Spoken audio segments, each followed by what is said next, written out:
प्यारे बच्चों, आज मैं आप लोगों को भाज्य तथा अभाज्य संख्या के विषय में बताऊंगी कि भाज्य और अभाज्य संख्या क्या होती है तथा इनमें क्या अंतर होता है। आइए सबसे पहले हम अभाज्य संख्या को समझते हैं।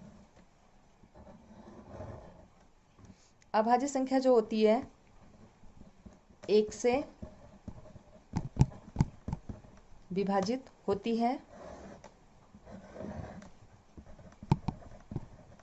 और स्वयं से विभाजित होती है। अर्थात वो संख्याएं जो एक और स्वयं के अलावा किसी और संख्या से विभाजित नहीं होती हैं, अभाज्य संख्या कहलाती हैं। ये किसी और के पहाड़े में नहीं आते हैं। आइए उदाहरण देखते हैं इसका।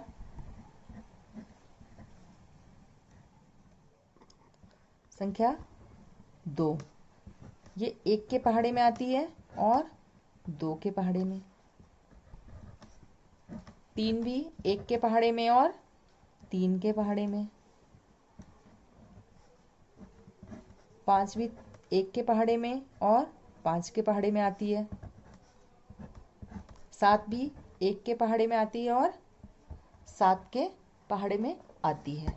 इसी तरह 2, 3, 5, 7, 11,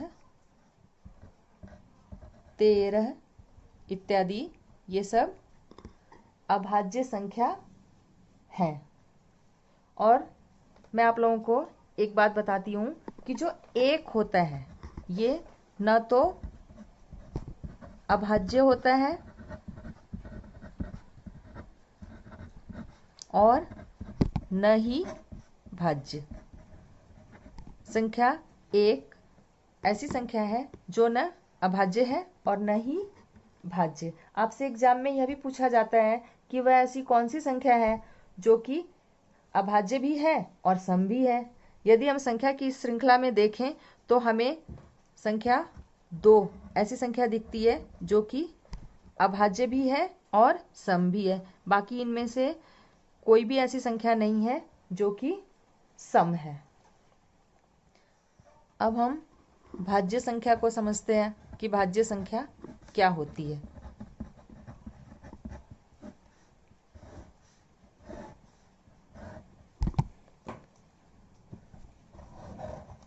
भाज्य संख्या जो होती है वह एक से विभाजित हो जाती है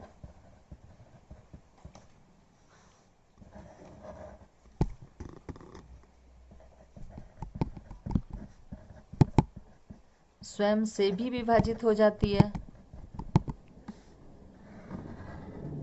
और स्वयं के अलावा अन्य संख्या से भी विभाजित हो जाती है। तो इस प्रकार जो संख्याएं एक से, स्वयं से और स्वयं के अलावा अन्य संख्या से भी विभाजित हो जाती हैं, भाज्य संख्या कहलाती हैं।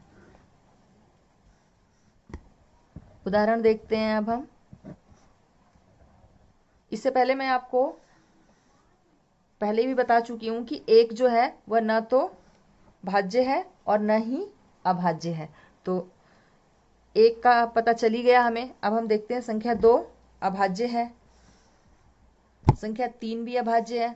तो भाज्य संख्या की शुरुआत होती है 4 से। 4, 5 अभाज्य है, 6, 7 अभाज्य है, 8, 9, 10, 12, 14, 15 इत्यादि। ये सभी भाज्य संख्याएं हैं। अब आप लोगों को भाज्य और अभाज्य संख्या में अंतर समझ में आ गया होगा। मैं एक बार फिर से बता देती हूँ आप लोगों को कि जो संख्या 1 है यह न तो भाज्य है और न अभाज्य, ठीक है। और जो ये संख्या 2 है यह अभाज्य भी है और सम भी है।